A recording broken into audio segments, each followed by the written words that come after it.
Thomas Friedman is an American journalist, columnist, and author. He has won the Pulitzer Prize 3 times and currently writes a weekly column for the New York Times. He has written extensively on foreign affairs, global trade, the Middle East, globalization, and environmental issues. Friedman was born in St. Louis Park, graduated from Park High and the University of Minnesota. He recently returned working on a new book and is including a chapter about how growing up in St. Louis Park influenced his worldview and politics. ParkTV's Dunlap sat down with Friedman on a visit to City Hall. Thomas Friedman, welcome back to St. Louis Park. Great to be here, Reg. Thanks for having me. Appreciate having you on Life in the Park. Yeah. And what brings you back to St. Louis Park for this visit? Well, I'm actually working on a new book, and it has a chapter about Minnesota and growing up in St. Louis Park. And so I'm come back to interview, seeing the mayor and the city manager, and that's what brings me to City Hall. But I'm also interviewing some of my old and most famous, favorite teachers. Mim Cagle, who was my English teacher, and Marge Bingham, who taught me AP History, and I'm seeing people in the business community here and at the Historical Society. So I'm having a great time rediscovering my roots. Well, fantastic. Can you talk at all about some of your beginnings there and what got you into journalism? Well, I took journalism in 10th grade from another favorite teacher, Hattie Steinberg. She was a really legendary journalism teacher in my day. I graduated in class of '71. I took journalism in 10th grade from Hattie, and in room 313 at Park High. And to this day, it's still the only journalism course I've ever taken. Not because I was that good, but because she was that good. I was on the Echo, the high school paper. In 11th grade, I was the business manager. I sold ads to Beck's Pizza and other places. Is Beck still here? Beek's Pizza. Beek's Pizza, yeah. It's still here, It's and still, we had that recently. Wow, no kidding, yeah. And then as a senior, I was deputy features editor. It was very competitive. I wasn't good enough to be features editor, but I was deputy features editor. And so I look back at my time at St. Louis Park High, but on the Echo fondly. It got me started in journalism. So you stay in pretty close touch with St. Louis Park. I have over the year. Well, my mom, of course, lived here until she passed away in 2007. And my best friends are still really the people I grew up with. I would say the people I went to high school with, but they're actually people I went to preschool with. My friends, Jill and Ken Greer, Mark Green, Jay Goldberg and his wife Eileen, Rick Soskin, and his wife Steph. These are my closest friends in the world. So I come back a lot. So does anything surprise you about modern day, current St. Louis Park? I'm thinking of as much as travel as you do. It must be interesting to pop back when you do and see. Well, the reason I do come back, wherever I've traveled, and I've lived a lot of places, Beirut, Jerusalem, Washington, London, for the New York Times. Whenever, and I now reside in Washington, D.C., so whenever anyone asks me where I live, I tell them, well, I live in Washington, D.C., but I'm from Minnesota. I always make that distinction because I think the values of this community, this state in general, and this community in particular, the way, the kind of pluralism it's promoted, the kind of priority it's given to education, the decent way it has solved problems, be they on a local level, but nevertheless found a way to advance itself, the kind of progressive programs it's found for youth in particular, I think are not only exemplary, they're unique in a lot of ways.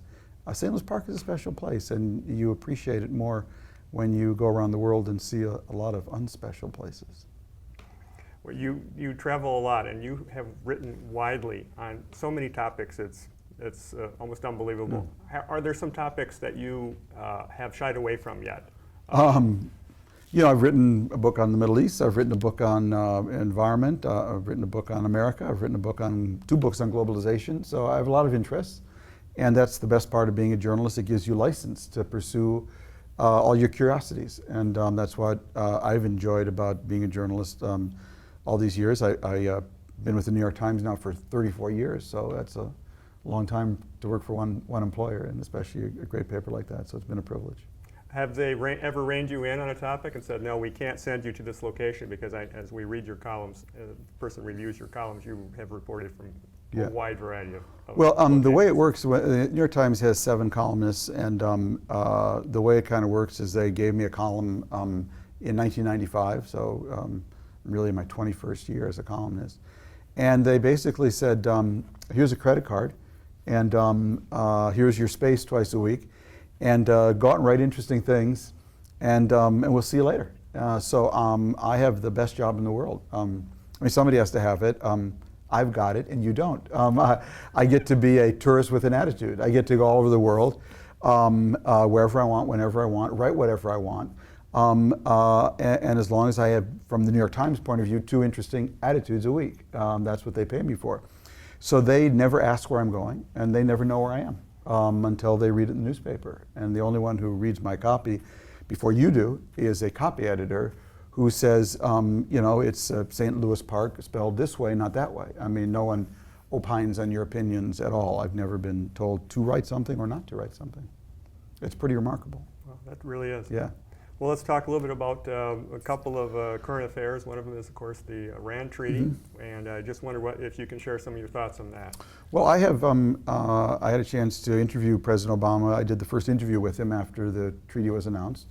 That morning, and I basically studied the treaty a lot after that interview. Even though I was interviewing him on it, was so early I hadn't had a chance to read all the details. So I took my time thinking about it. I believe in the end it's the right thing to do. So I support the treaty. I would still like to see the President and Congress get together with some language to underscore the fact that if Iran is found to cheat and break out and try to pursue a nuclear weapon, that you know, the United States will have a very vigorous and immediate response.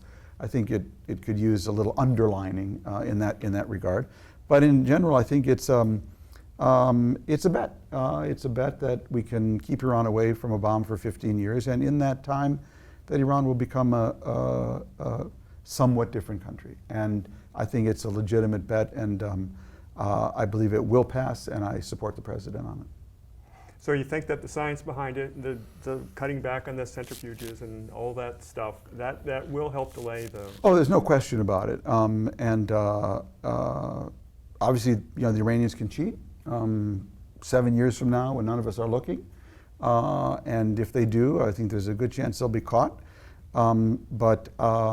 You know, in terms of the interim, there's been an interim agreement governing relations now for the last year and a half or 2 years. They've not cheated on that.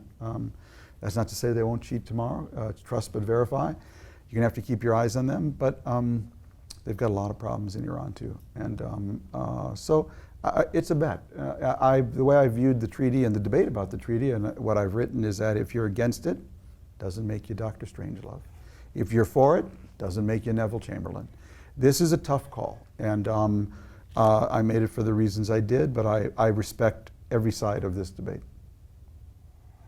And going back a year and a half, 2 years ago, Ukraine was flaring up, and so there's been some other recent activity by the Russian government again now, and there's been some articles about the Arctic, how Russia is really pushing into the Arctic in a big way, and President Obama is going to Alaska, I think even as we speak, to talk about that. So what's your view on what's happening in Russia and the direction they're pushing? Well, I think Russia is a country that's really not just a declining power, a declined power.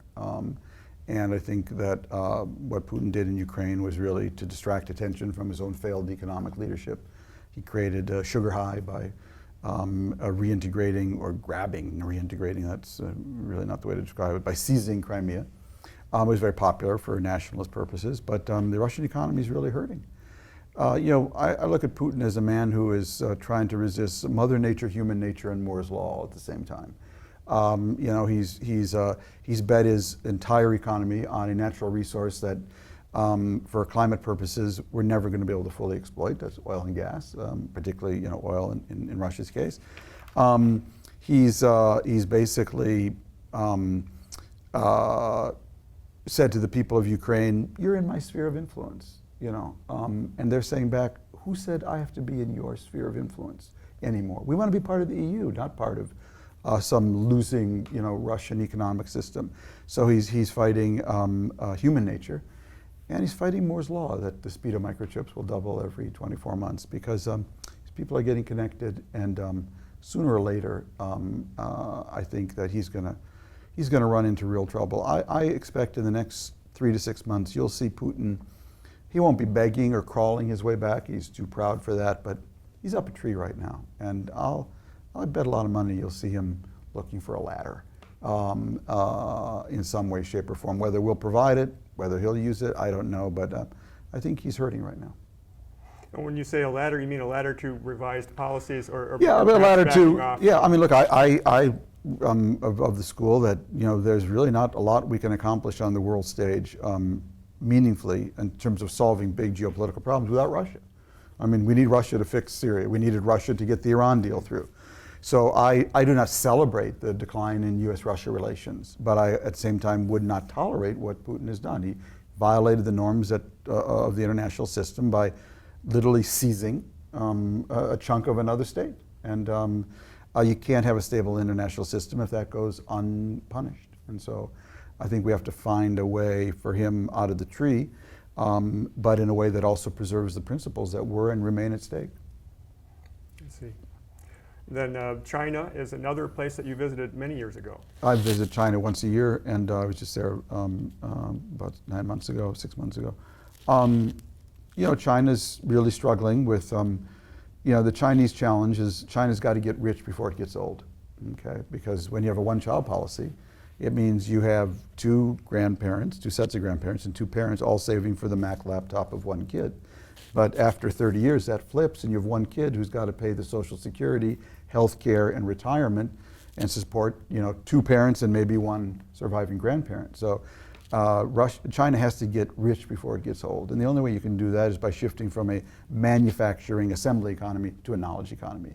And that's hard to do if you're censoring Google.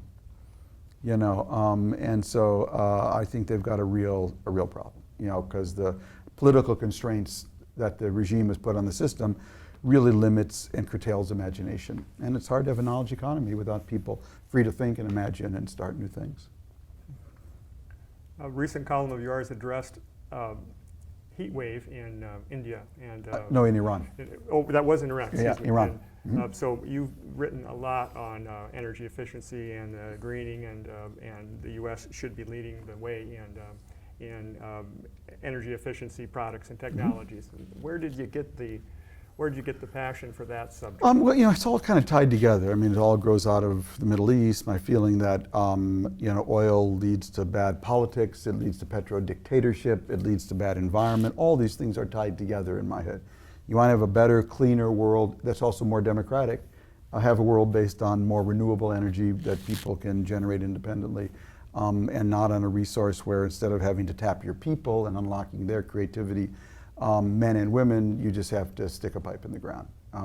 So all these things to me are intertwined.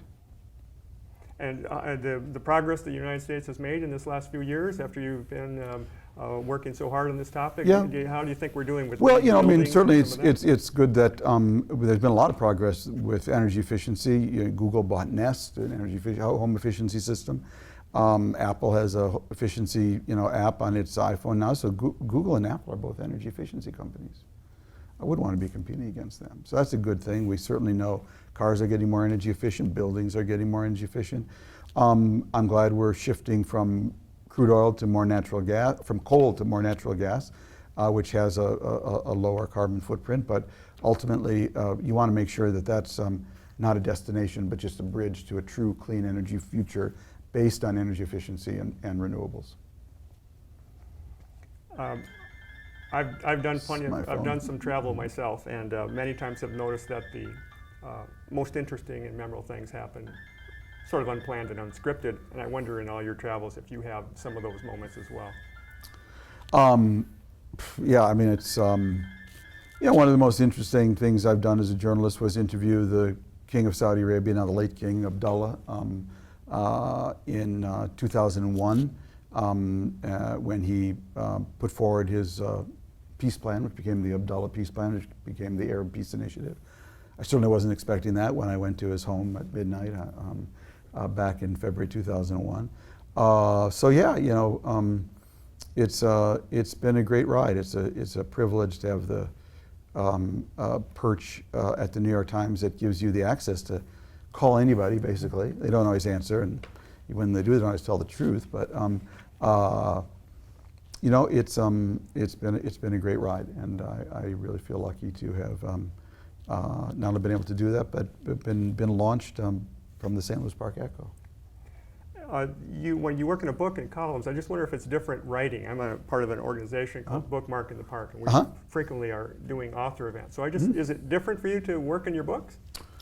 Well, a column, of course, you're confined by the space. It's always 825 words. And so I actually don't even count words. I actually count letters and spaces. So I know exactly how many letters and spaces my column is. And so that's a different discipline. You've got to try to pack a punch, a lot in a little. A book you can really range, you know, much more widely, but it's got to be much more integrated. You know, you can't just have chapter 1 completely disconnected from chapter 7 and chapter 13. So the way you write a book, the way I write a book is I write it in chapters. I think of each chapter as a magazine piece, something between a column and a book, so you don't get kind of overwhelmed by it. And but in terms of writing style, you know, as a columnist, you're really much freer than as a reporter to write in your own voice, your own style, with your own opinion. So I don't find that so much different, but it's the ability to really go deep on a subject. That's the real treat of writing a book. And you can work on your book even if you're traveling back to Minnesota or elsewhere in the world? You don't Yeah, need to be just in your den? I'm always working. I'm always working all the time, period. But on the flight in last night, I was working on my column for tomorrow. That was probably my editor calling. And at the same time, I was working on part of my book. And so I'm always juggling a lot of things. Last year I was part of a documentary that won the Emmy Award for Showtime, Years of Living Dangerously, on climate. If you haven't seen it, it's a great series. And so I'm doing that.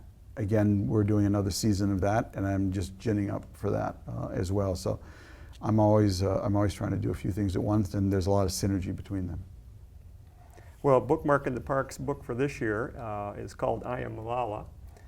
We used one of your books several years ago as one of the selections. Oh, really? But, That's great. In case you need a bookmark, here's a bookmark. All right. Well, that's great, Rich. Thank you very much. And I wonder if you can make a book recommendation then to our St. Louis Park audience, something you recommend for either light summer reading or for any purpose.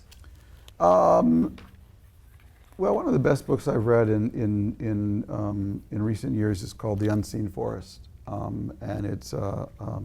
I think of St. Louis Park as a bit of this, and the author, I'm sorry, I'm blanking on it right now, but he was a biologist and ecologist, and he basically carved out, just identified a sort of 5 square meter patch of old growth forest, I believe in Tennessee. I read several years ago now, and he visited it almost every day for a year. And he tells the whole story of nature from that little 5 meter patch of forest. And the reason I come back to St. Louis Park a lot is you can actually tell a lot about the world from this little 10.8 square mile patch of Minnesota.